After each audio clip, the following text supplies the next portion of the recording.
Hi, this is Paul Casey, the Kenpo Karate Hall of Fame Zoom meeting.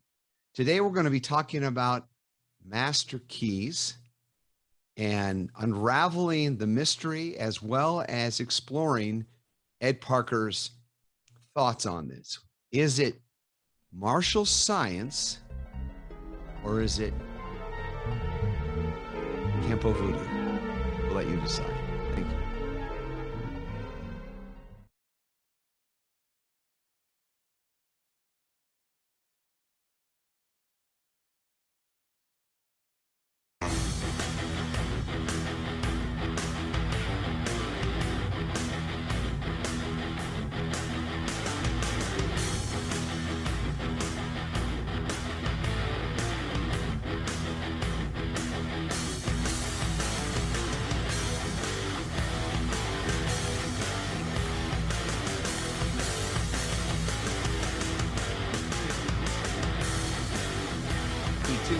Hi, everyone. Paul Casey, the Kenpo Karate Hall of Fame educational video series. Today, I have with me some really interesting thoughts.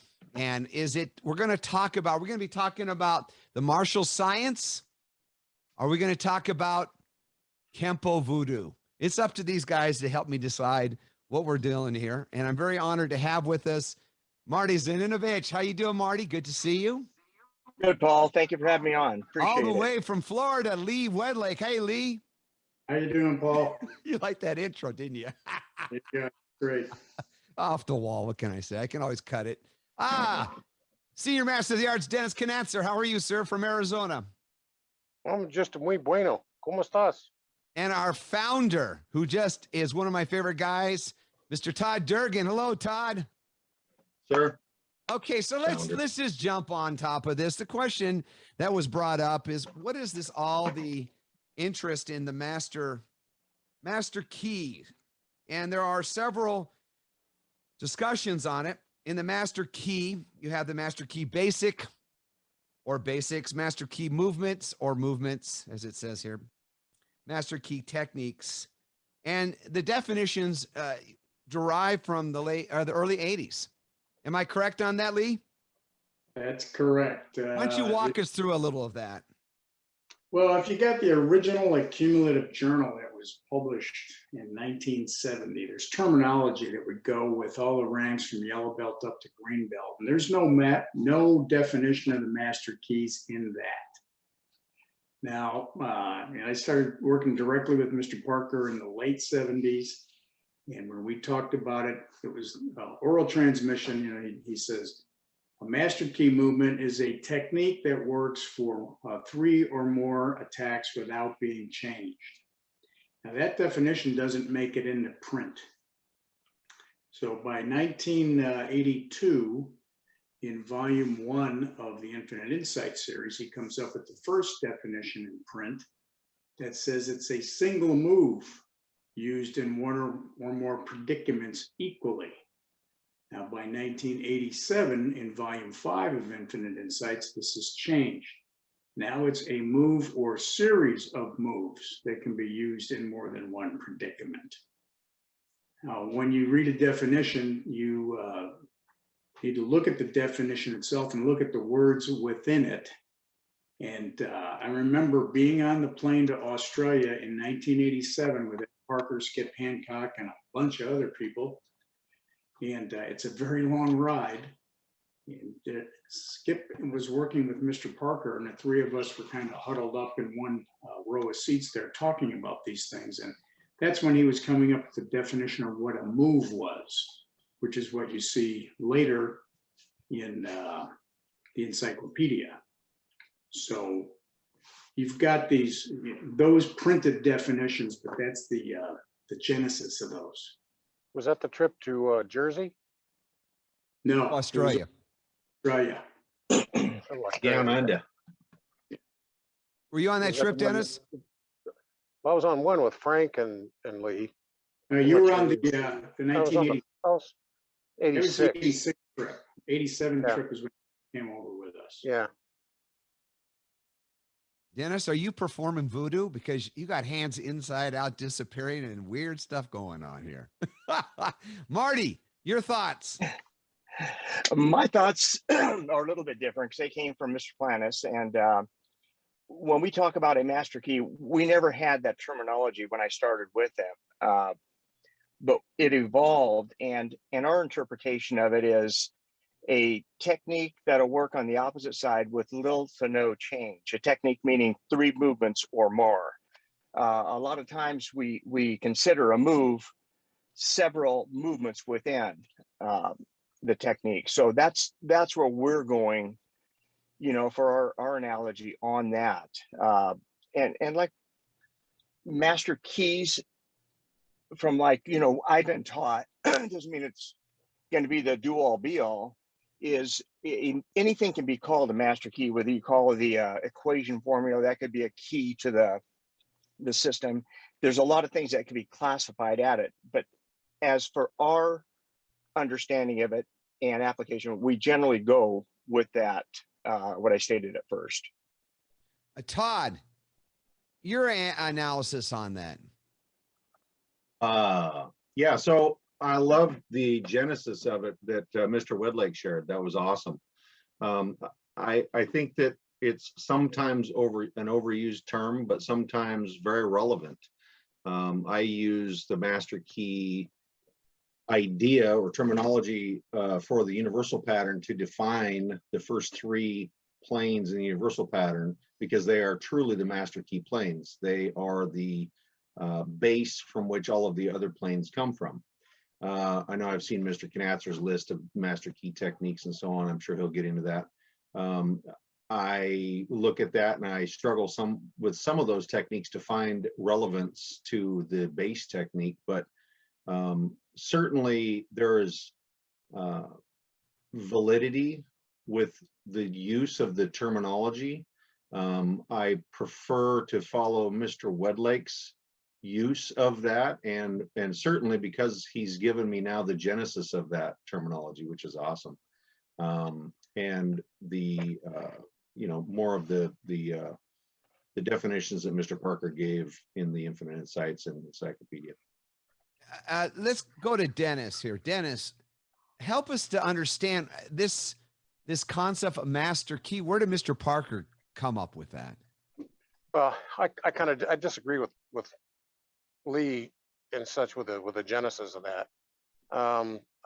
The basic the origin actually came from involving actually more of Skip. Skip had a thing when he first came to Mr. Parker, and he wanted to know more about the concepts and principles.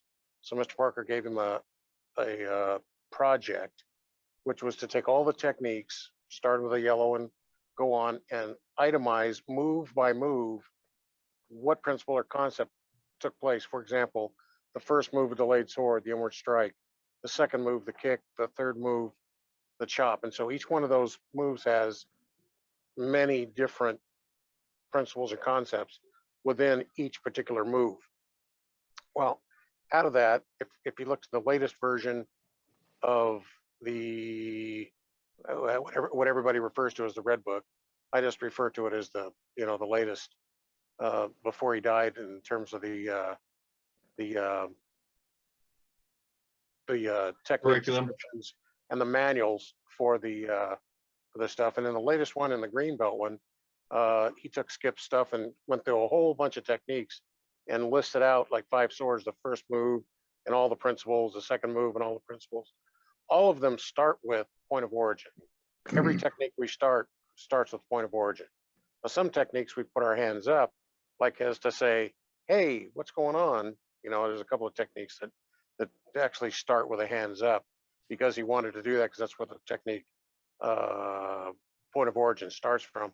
Anyway, as Skip started doing this, he started recognizing a lot of duplicity from one technique to the other, and started grouping them into 2 terms. One was a master key, and the other was family groupings. The family groupings, I think, came first. Then after that was like, okay, well, out of the family groupings, is there a master key move? Is there one, 2, 3 moves that are the same that can be used for several things? For example, in short one, the first move, short one, long one, short two, and long two have no definitions to them. They're not against any particular technique. They can be utilized for a number of things, but say, for example, short one, the first move is just to step back and do an inward strike, or it could be an inward block, depending on what you want. And that could be for a right punch, a left punch, a front push, a high front kick, you know, a spinning back knuckle. It could be used for, you know, numerous things.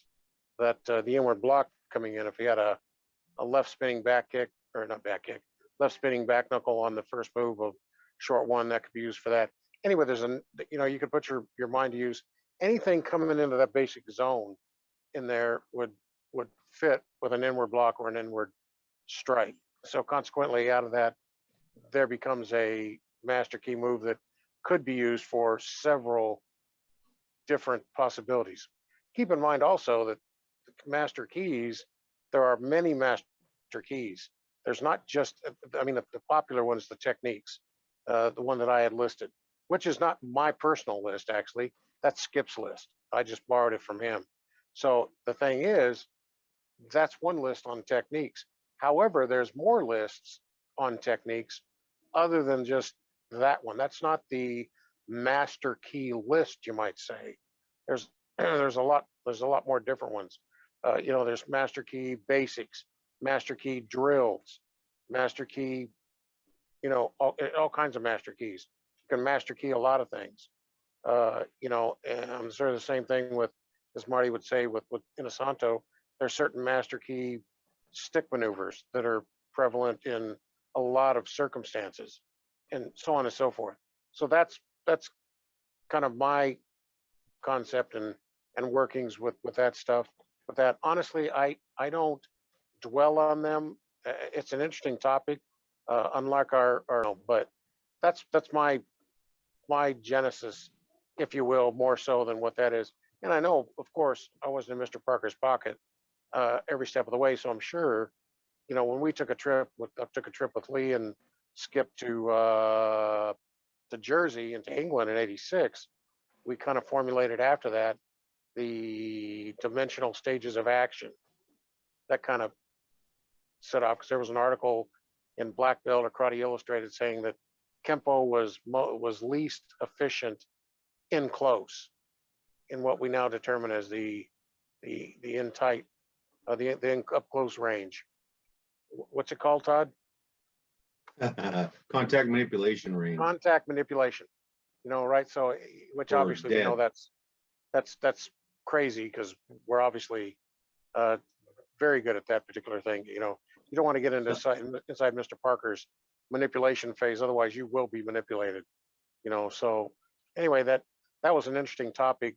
On the way to England, Lee can I'll ask Lee if he wants to identify with that or confirm it. Reading an article on Mr. Parker, and it was basically this concept or this discussion on master key came from Professor Chow. Is there any validity to that?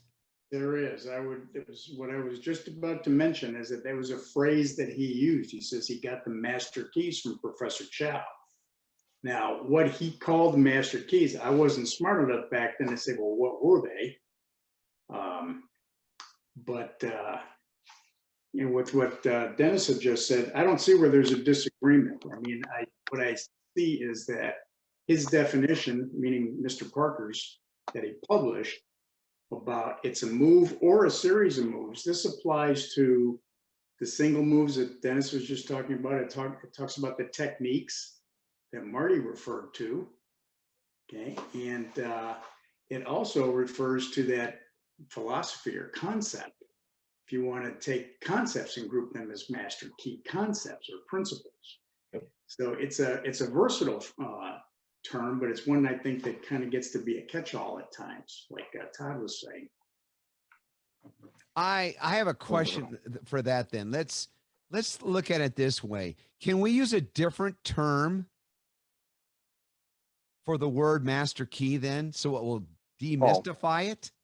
Because it seems to be confusing there a little bit for some people.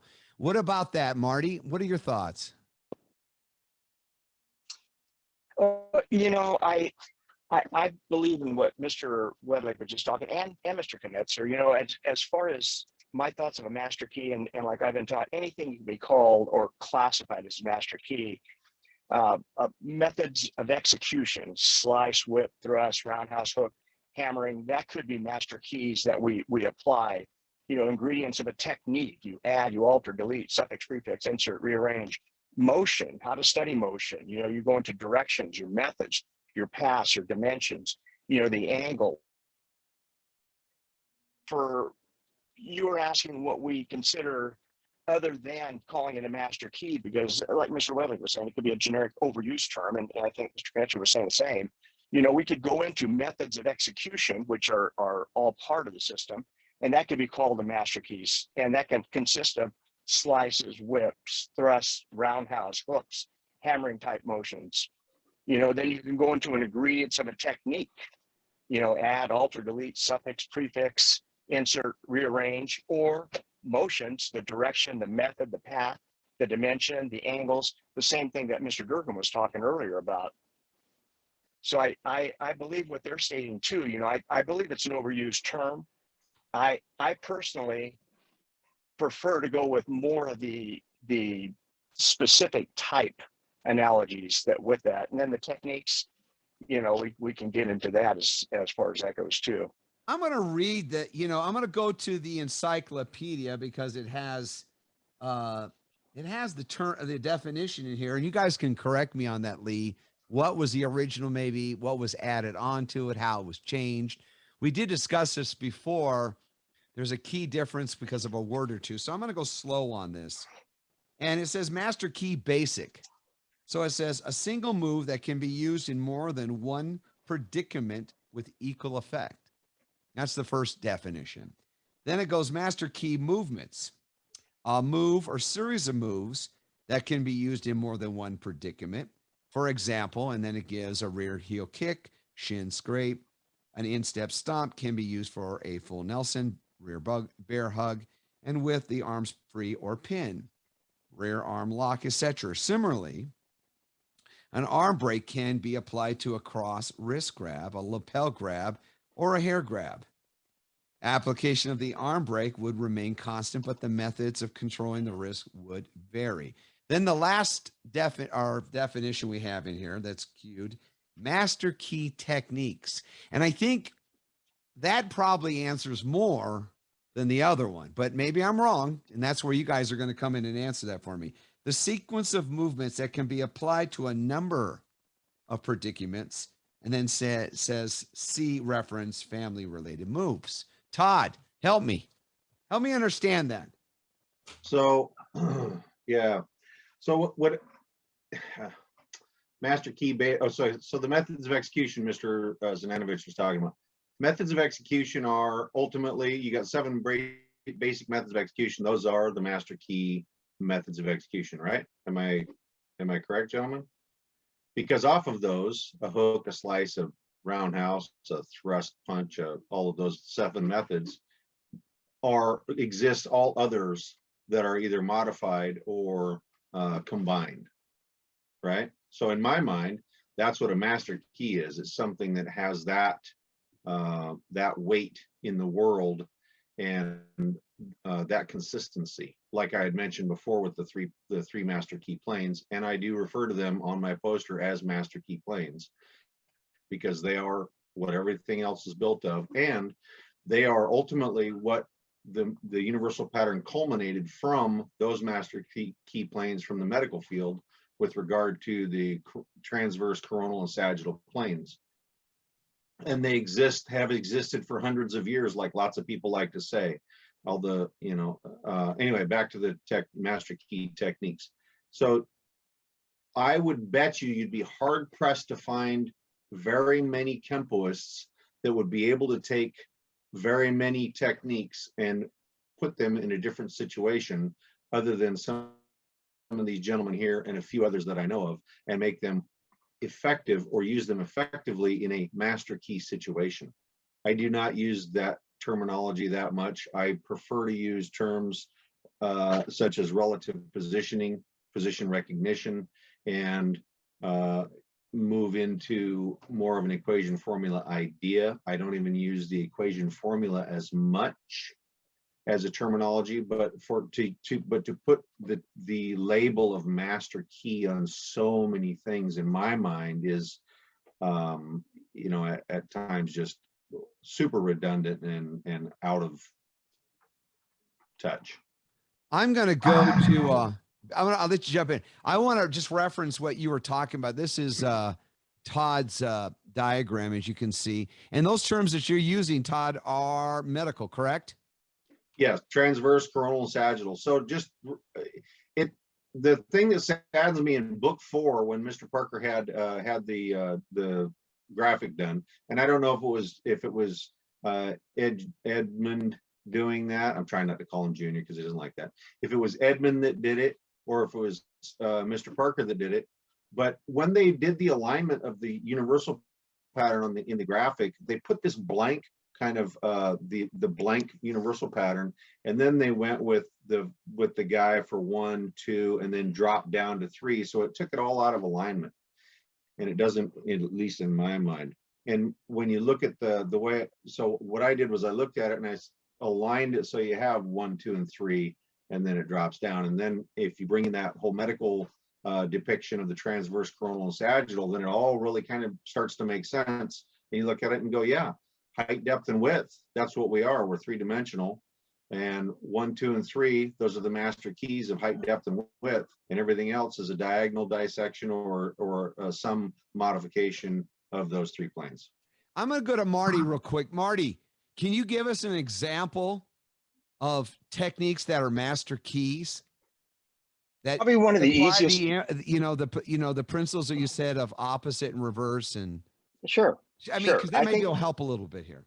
I think one of the easiest techniques that everybody can grasp onto is you do leaping crane, and you go into the outside of a right. Then you go in the inside, and you do the same technique. I mean, you can put it into snapping twig, the first motion, or you just follow through the same way. But it'll give you little to no change doing it on the opposite side. That's an example, one example. And that's probably the one that we show that really will spell it out really easy when you start looking at the master key techniques as we coin it. Okay. Your thoughts on that, Lee? You know what? Skip Hancock had a really good way to explain it. And the way he did was, and Dennis, you remember him saying this, he would ask somebody, if you were locked in a room and it was on fire, would you rather have a ring of keys like a maintenance man would have to unlock that door, or would you rather have a master key? And of course, people said, I want just the one key that'll open any lock. I don't want to have to go through a whole ring. And this ties into an argument that people had. They said, well, Kenpo's got too many techniques. There's a thing called Hick's law that says it slows down your decision-making process. You have too much to pick from. And when you look at the way that Mr. Parker put the system together, there are so many examples that I've found over the years where he's just using more than one way to get an idea across. And this is where you start to see the bleed over from master keys to family groupings. And even the family grouping definition changed over time as well. Went from family groupings, related techniques, associated moves, and then it turned into family related techniques and associated moves. So he boiled it down to 2. There was a lot of conversation between himself and Skip and some of the others that contributed to all of this. But I think with what you're saying is like what Mr. Z is here saying, is like, if you do delayed sword, you do it for a grab, you do it for a punch, you can do it for a push, you can do it for even a high kick. That's a master key. Scraping hoof, you can do it for a number of things, and then that's a technique, that's a series. If you do a move like an arm break, like he says, that break out a crossing talon, do it on the vertical, do it on a horizontal, do it from a twist stance. I could do it at the end of gripping talon or flight to freedom. Okay, all that works together. So you get the idea, is like you got a move that works many different ways, like that key will open many locks. That's the simplest way, I think, to get it across, and then you can apply it all these other ways with these principles and concepts you guys are talking about. Well, I know one thing with your experience in law enforcement, we both know that those fine motor skills are out the door. You know, Right. yeah, because you have an emotional issue that's involved and how to control that. And that's where your training comes in and you utilize that. So are we looking for the most simplest response presented to us that we might be able to use? Yes, and this is why some systems say, well, we've got very few, and a lot of their stuff just looks like it's grab, knee, and elbow. But training accounts for a lot. Yes. So when you get into the Parker techniques and you're looking at, this is where the family grouping concept is so important, is because you got a right armor block on the inside of a right, you got a left armor block on the outside of the right. You're finding yourself in that position, you should just be able to react, because you can run through scenarios. And being a pilot like I was, you know, they put us in simulators, they make bad things happen, so that if the bad thing happens for real, you can respond very quickly with memory items, and then you can go to your written checklist. Of course, we don't have a written checklist on the street, but you do have your memory items, but you're used to this sort of thing. That's the point of the Kenpo techniques, is to put you in there and you go, bam, then you do it. And you Dennis, we've talked in the past about the duplicity. Dennis, so are we dealing with duplicity? Well, you know, first I'd like to you know, talk about something Marty said, which I think we ought to throw out, which is, you know, doing the left side versus the right side and all that kind of business. I think that's, you know, worthless. I think the thing is, if you do it on the right side, you could obviously do it on the left side. So to bring up the Tell us how you left really feel. side, Wait or a the second. opposite Explain side. what do you mean? Do they mean the same technique or the opposite of the technique? What do you mean? I'm confused. Just the opposite of the technique, whatever that is. If you do delayed sword, the right front grab, you can obviously do delayed sword with the left front grab. So you can, I think, just throw out the left side type stuff, you know, because it's obvious that if you do one side, you could do the other side, assuming that you train both sides. You know, But so that's not what think, he was saying. That, to be fair, that's not what Mr. Zaninovich said. He said if you can do leaping crane on the outside of the body, you can do leaping crane on the inside of the body. that was another part that he said earlier, though. He said, you know, I think basically, again, talking about opposites, you know, and reverses and things like that. If you do it on one side, obviously you can do it on the other side. So it doesn't really matter. Now, as far as doing leaping crane on the outside or the inside, sure. Now we're talking about something different. We're talking about a different attack, of which you're still doing the same defense for a different offensive attack. So that's, I can understand that, and I agree with that. It's the same thing I said earlier about short one. The first move could be a block, it could be a strike, and it could be for a punch, it could be for a spinning back knuckle, spinning elbow, for a high kick, for a left punch, a right punch, a front push, two-hand push, front single hand push, et cetera, et cetera. So it could be used for many. So there's master keys. When you look at master keys, it's the one key that opens numerous locks, not the ring of keys for each move. I was in a motel business. My parents had motels, so we had a master key for each move, for each lock that went through. All the locks were seriesed off of a master key, so that our maids could go through, and all they had to do was add one key. They didn't have to carry 50 keys with them and look up the key for the room. So the thing is, when you look at the master keys, you can talk about techniques, you can talk about basics. As far as the methods of execution, once again, if you do one on the right, you can do one on the left. If you can do whipping this way, you can do whipping this way. Then when you look at that, break down those movements into a master key execution of your hand movements. You got two arms, and with the right arm, you can do what? You can do hammering, you can do thrusting, you can do whipping, you can do snapping.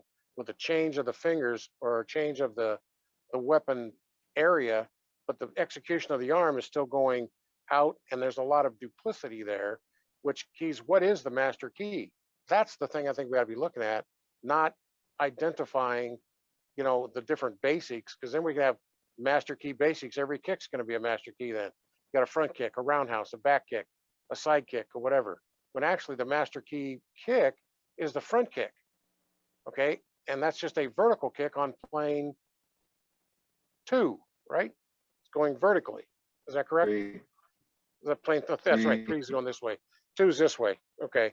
Widthwise, 1's on the horizontal plane. Anyway, the front kick goes out. It's an extension of the leg. If you turn it horizontally, then you've got a roundhouse kick. on number Okay. 2. The retraction of that, if you want to go into reverses, is still the master key, which is the front kick. So you got a front kick, a roundhouse. The side kick, same thing, is a kick that's going out. It's extending out from the leg. So there's a master key there with the legs, which are extensions of the different way you kick. But, you know, in what Todd does, you're changing the plane of that kick, and thus you're doing that. The same thing with a back kick. The back kick is the same thing as a front kick. It's just going in the reverse direction. Instead of hitting with the ball of the foot, it's hitting with the heel, but you're still extending the leg out. So the action of the muscle structure of the activity is all the same. It Front has a kick, different roundhouse. mechanical function. I have to disagree. It has a different mechanical function between a back kick and a front kick. Well, there's certainly different muscles, but by and large, the leg is still extending. Correct. So it's still just like the front kick. The front kick is extending. So there's a lot of quad action. The back kick is extending. Again, there's quad action there. So it's going a different direction, but kinesiologically, it's still going basically the same way. Roundhouse kick is doing the same thing. You know, a hook kick is obviously the reverse. You know, in there a hook kick or a roundhouse, or a reverse. And that was my roundhouse. point. And that was my point with the methods of execution when I said that. Okay. So I mean that's my point on that. Now, so there's many different master keys. You gotta isolate down what is it that you're talking about in terms of a master key. What master key Agreed. are you talking about here?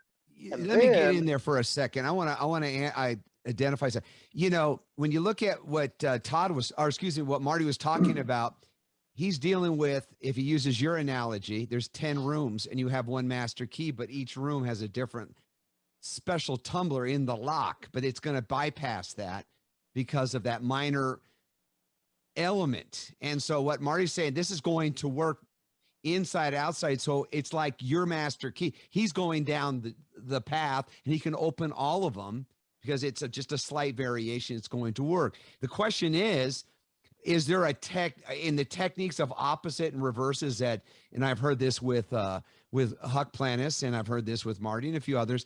Is there, when you look at, say, for example, two techniques, and I saw this analysis recently between 5 swords and I think it was shield and sword. Is that what it is? Shield and sword, where it was a left, and it was basically the same movements. One's on the inside, one's on the outside. And then the movements are the opposite. Am I right on that, Marty? Is that something, am I off on the chart on that one? I don't know. Well, no, I mean, I think you're on there. I think it's, you know, we talk a lot of times with, you know, conquering shield and then going into, you know, defying the storm. So, I mean, you're basically doing similar movements on it, but I understand where Mr. Conatser's coming from on this, you know, calling everything a master key. And I think that's probably one of the issues. We use it as a fallback, where my belief, and I think that's because the way I've been taught, and I'm catching it from, you know, different teachers with some of the same analogies.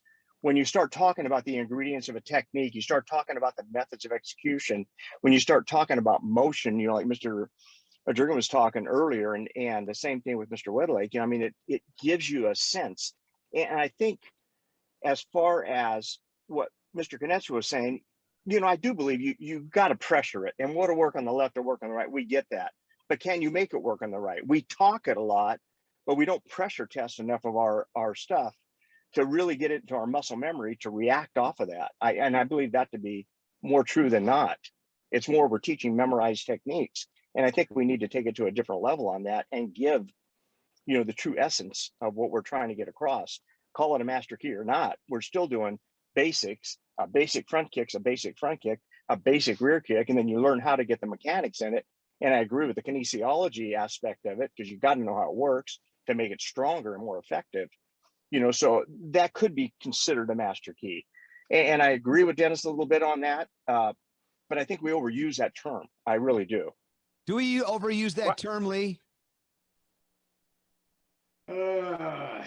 Really hard to answer that question, but Mr. Parker put these things together so that we had a lexicon, that we had a set of terminology. We could communicate with each other by phone. This is before video chats. He said, you should understand exactly what I mean just by the use of the terminology when we're talking on the phone. So he's using it as a mechanism to give you something to help your student get the idea. And I think that Yes. with a lot of these interpretations of it, it's like you take the one you like and you use. Sweetie, it's going to have to wait a little bit, Kay. Actually, come on in. Oh, I'm sorry, guys. I thought I had my mute on. No, you didn't. My bad. Okay, that was a master flub. Okay, here we go. Back it up, Lee. Go ahead. My granddaughter's offering me cookies, guys. Come on. Oh, Lord, Bring in the come on. cookies. Got to And she didn't share offer now, any of Todd. us. Come on. Oh, Lord. Let's go back. Dennis didn't hear that, did he? I want a cookie. Everybody. He's ready to go down with my son. Cookies and James Bond. All right. So back it up. Have a So little you're ice cream. talking about the phone with Mr. Parker, should be able to understand terminology. But the Yes, problem is we don't. We're not understanding this terminology. It's rather confusing at points. Well, I I think understand. the terminology gets interpreted like the techniques get interpreted. I guess so.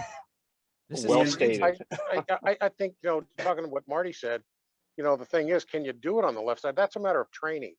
It's not a matter of learning a technique. If you've done 5 swords, let's say on the right side, if that's all you practice, yeah, you're not going to be able to do it for something else because you're so ingrained with one way and that's it.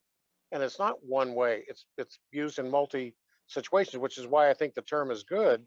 You need to dwell on your change your training methods to where you do left and right, and so you learn that. And also then it would be good and useful to train master keys, or a master key. Now I'm talking about techniques. I talked to Paul about a master key drill, the master key basic, which is the master, and there's several. The one I was talking about was mostly the hands.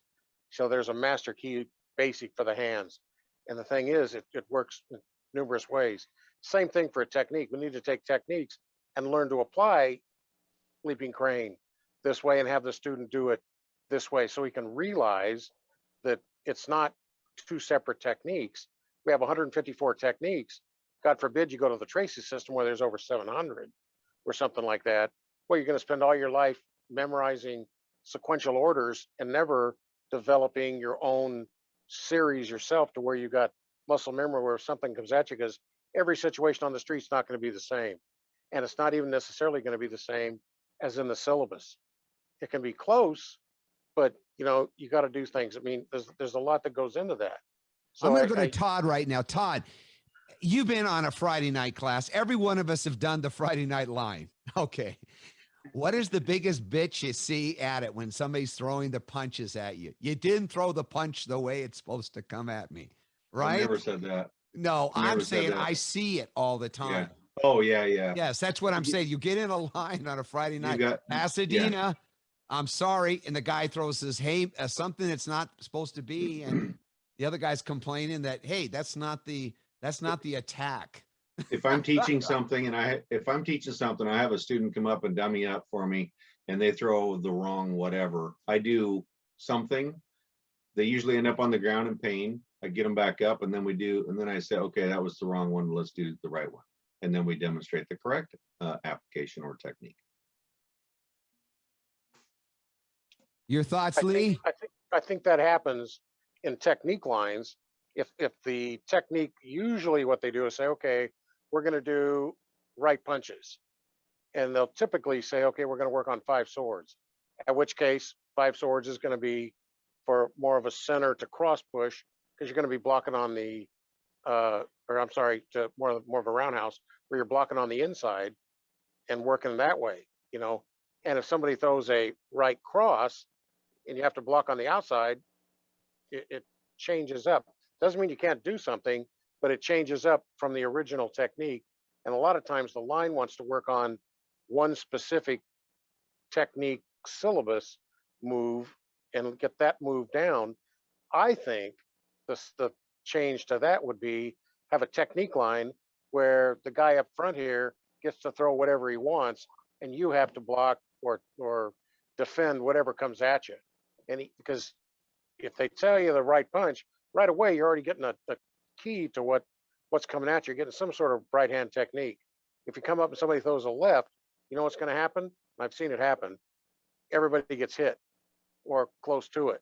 So I think the result of that is there are several different levels of technique lines as well. Now, the ultimate would be this guy's out here, he can throw whatever he wants at you. You have to defend. You just got to, it's like more like on the street. And that's the real upper level. Now, if you're working lower level technique lines, then yes, we're trying to do delayed sword, alternating maces, or whatever we're doing. You know, I can understand that.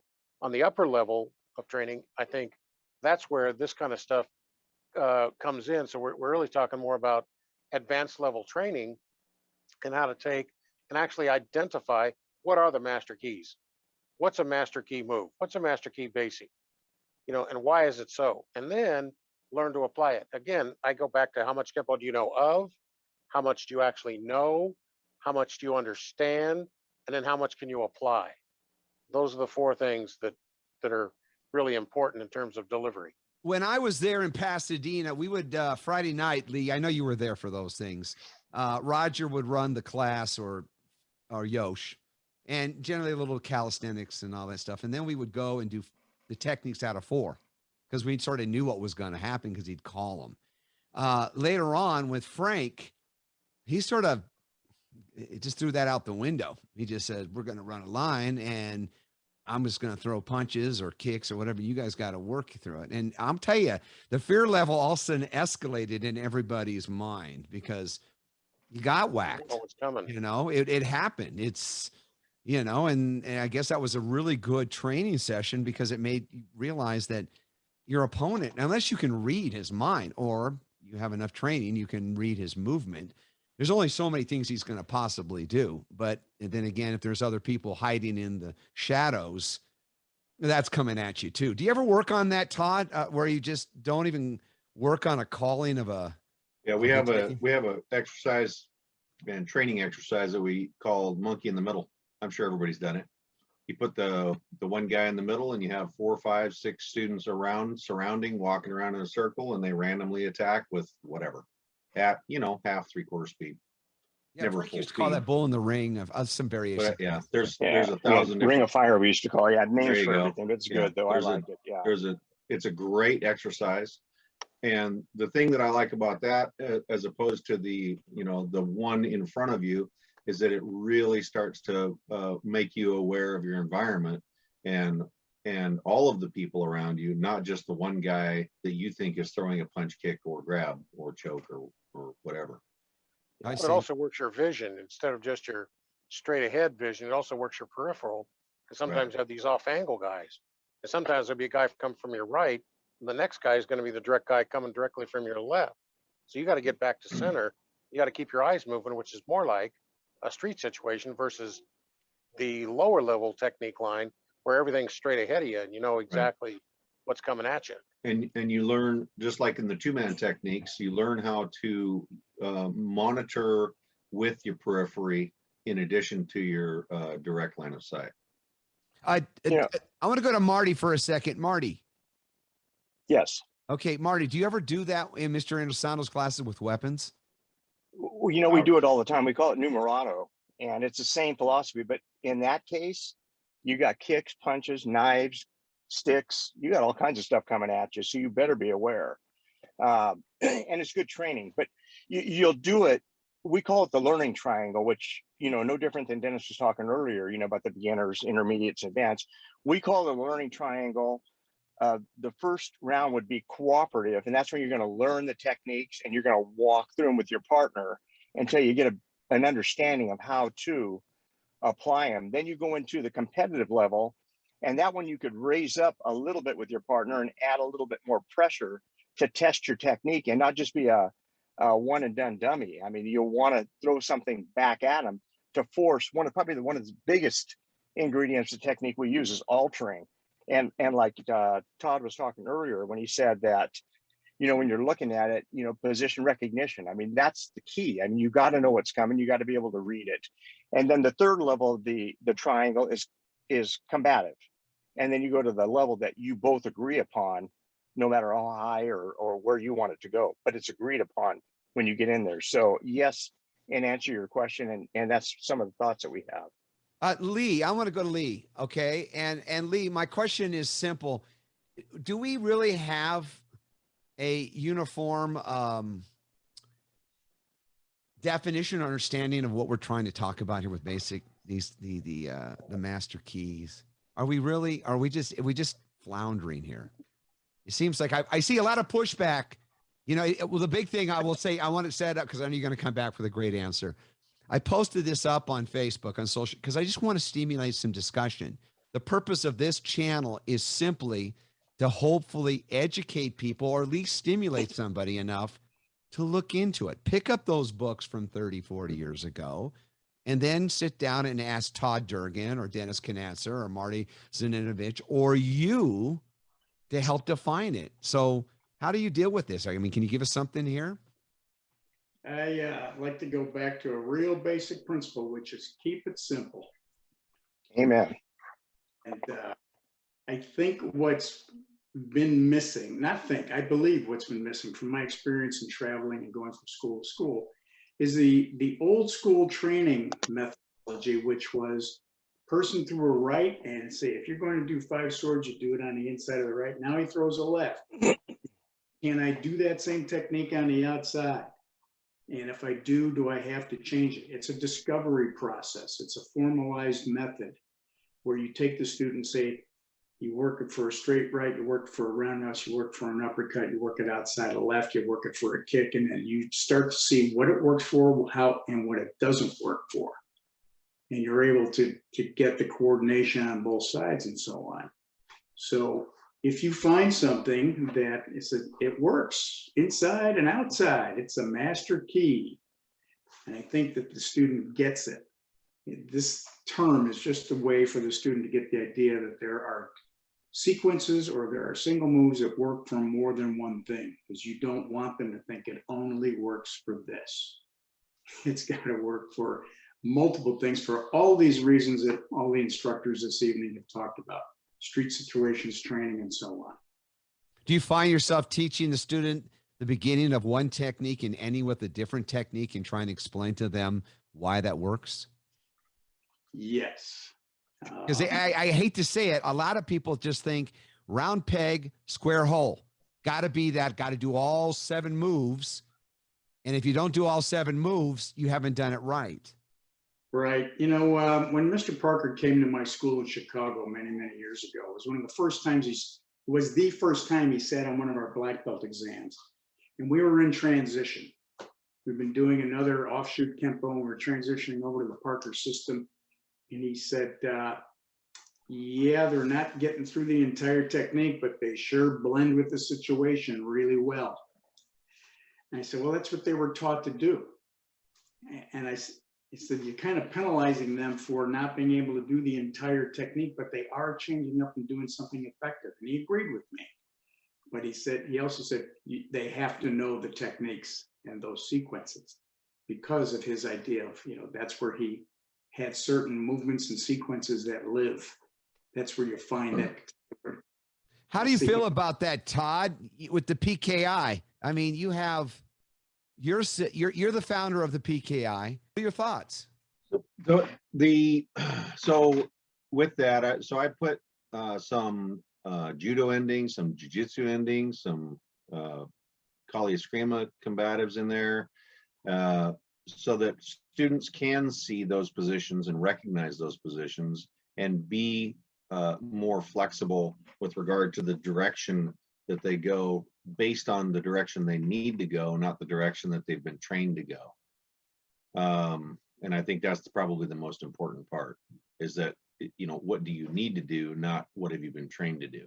Yeah, but do you keep them honest, like Lee was saying? Absolutely, Mr. Parker. Because yes, I just had a kid go to Greenbelt Saturday, And he was asked to do one of the attributes for sleeper, in fact, and what Kenpo calls sleeper. And so he went into it, did it a couple times. I left it alone. Last night in class, I said, hey, show me that attribute. And we covered that, and it was not what he was doing. So yeah, we go back and we make sure that this belongs here for the training, for the purpose of learning and understanding. But like Mr. Wedlake said, that serves a greater purpose. And the greater purpose is to fully understand all of those other principles and concepts, and how all of those things tied together. Make no mistake, Mr. Parker's system is genius. Because if you look at, we were talking earlier about family groupings.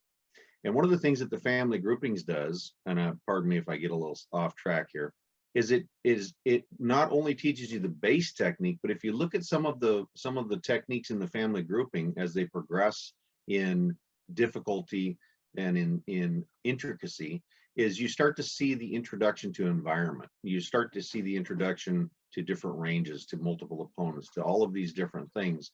And that's built into the system, whereas I've seen multiple times, many times, and heard many times people say, whatever. That is the result of ignorance, in my opinion, and people that are not properly trying to understand their art or their system.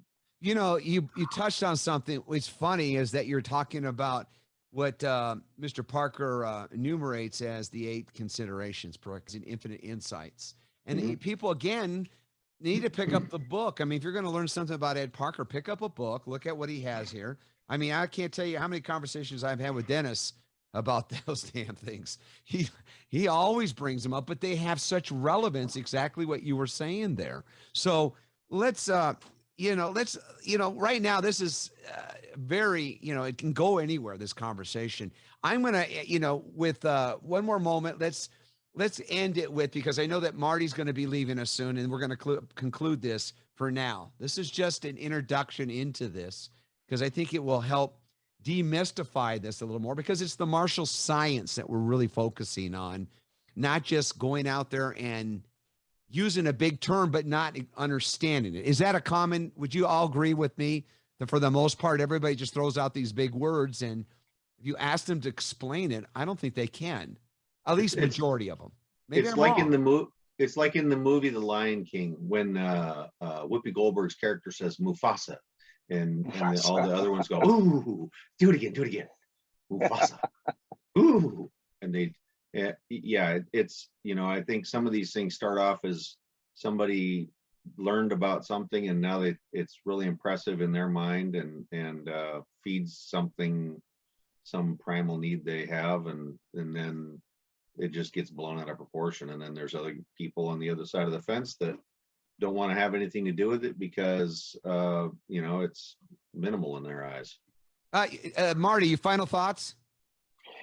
I like what Mr. Durgan said about Mufasa. It's exactly right. It's that term of, wow, that's got to be the do all be all. I believe in what was stated earlier. I think it was Mr. Wedlake. Keep it simple.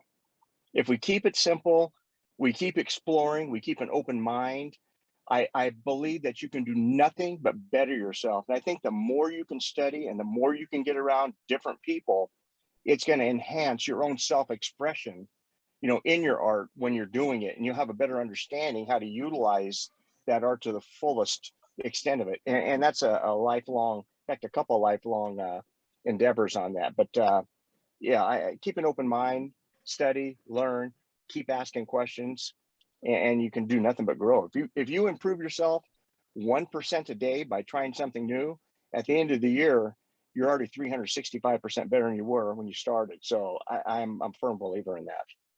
Lee, final thoughts? Paul, you're doing what people should do, which is, I'm not sure I got it, I better ask somebody. And that's the thing. This is what instructors are supposed to do. So somebody asks them a question and go, I'm not really sure, but I know where to find the answer. Yes. Or several answers in this case. So I want to thank you for doing this, because we have a lot of these terms and concepts in the system get pretty muddy. and need some clarification, but I think there's also enough room in there where somebody say, I like that one. That makes sense to me. Sure. And that's one of the reasons why we've got the overlapping and multiple terms in the Parker system. Dennis, final thoughts? Well, the system has numerous things that Mr. Parker, ingeniously put together. A good idea would be the two-man attacks. There's not one two-man attack that'll ever work on the street as written.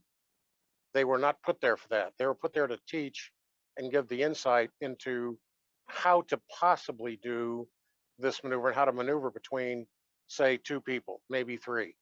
Okay, and so that being said, that carries over to all the single techniques as well.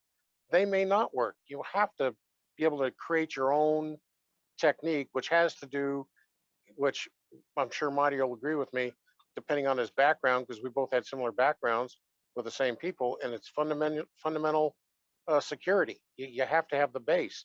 The fundamentals have to be there. And if they are there, and then you learn how to go through these things, and you got a mind, then Mr. Parker wanted everybody to be thinkers. You have to then realize what all of this stuff is for, not just do them to do them. We should be beyond the yellow, orange, purple belt level where you learn a technique and that's all you do. You don't do it on the left side. You don't do this. You don't do that. You got to learn how to be able to put this stuff together so that it'll actually become useful to you to be able to apply to the street, which there's never going to be a perfect scenario on the street. We just have a lot of examples of possible things you could do. And then from there, you have to make maneuvers work for you and different strikes work for you. And you've got a plethora of techniques and basics, if taught properly, with a proper, strong, fundamental foundation, and you'll be able to survive. I'm going to conclude this with this thought. If you want the right answer, you got to ask me the right question. And that is a quote from Ed Parker. I'm grateful. Thank you, gentlemen. I really appreciate your input on this. Thank you, Marty. I know Thank you you're very busy, much, Paul, and for having it's me really on. great to have you in here. Lee, thank you so much. It's always good to see you. I really appreciate your input. Dennis, thank you for giving us some background on and the responses. And it invigorates our listener. And finally, Todd, again, thank you. You always come in with a real analytical response, and it's good to hear that. I just hope that our listeners here will do what we have said here. If you want to learn to play golf, you got to stick it in the ground, pal. You got to take out turf to get it, dig it out. And that means spending time on the old driving range. Well, if you want to learn these things, you need to spend some time on the mat with qualified instructors like you gentlemen, and you better ask some questions. I always saw that problem whenever Mr. Parker would do a seminar, and I know you gentlemen know better than me, but every time these senior belts I would see there, they just failed to ask the question, and I don't know why. So today we're asking questions, and I'm very, very happy that you guys could all participate. Thank you so much. On behalf of the Kenpo Karate Hall of Fame educational video series, thank you again, Marty Zaninovich, Lee Wedlake, Dennis Conatser, and Mr. Todd Durgan. Salute. Thanks. Salute.